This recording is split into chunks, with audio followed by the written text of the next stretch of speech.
ఓకేనా సగటు ఎగ్జామ్స్ జరుగుతాయి దాంట్లో మ్యాథ్స్ పేపర్ ఎట్లుంటుందో ఒకసారి చూద్దామా ఓకేనా ఫస్ట్ అనా మనకి మల్టిపుల్ చాయిస్ క్వశ్చన్స్ ఉంటాయి అది 1 మార్క్ క్వశ్చన్స్ ఓకేనా సో ఎన్ని క్వశ్చన్స్ ఇస్తారు మనకి 20 క్వశ్చన్స్ ఇస్తారు 20 into 1 ఎన్ని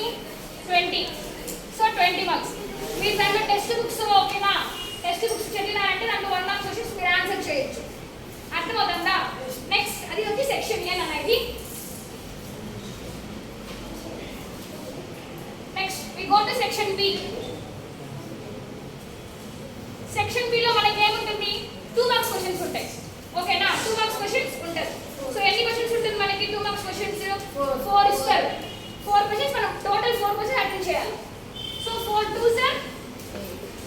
8 మార్క్స్ నెక్స్ట్ సెక్షన్ బి దీంట్లో మనకి ఎలాంటి చాయిస్ లేదు నానా మనం మొత్తం క్వశ్చన్స్ ఆన్సర్ చేయాలి next go to section C section C లో మనకి ఏముంటుంది 4 మార్క్స్ క్వశ్చన్స్ ఉంటుంది ఎన్ని ఉంటుంది 5 క్వశ్చన్స్ ఉంటుంది సో మనం 5 కూడా అటెండ్ చేయాలి సో 5 4s are ఆన్సర్ చేయండి మా 20 సో 20 మార్క్స్ మనకి లాస్ట్ సెక్షన్ డి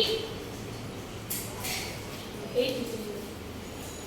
ఓకేనా సెక్షన్ డి లో మనకి ఏ మార్క్స్ క్వశ్చన్స్ ఉంటుంది 8 మార్క్స్ క్వశ్చన్స్ ఉంటుంది ఎన్ని క్వశ్చన్స్ ఉంటుంది 4 క్వశ్చన్స్ బట్ మనకి దీంట్లో ఏది ఈ సెక్షన్ లో మనకి చాయిస్ ఉంటుంది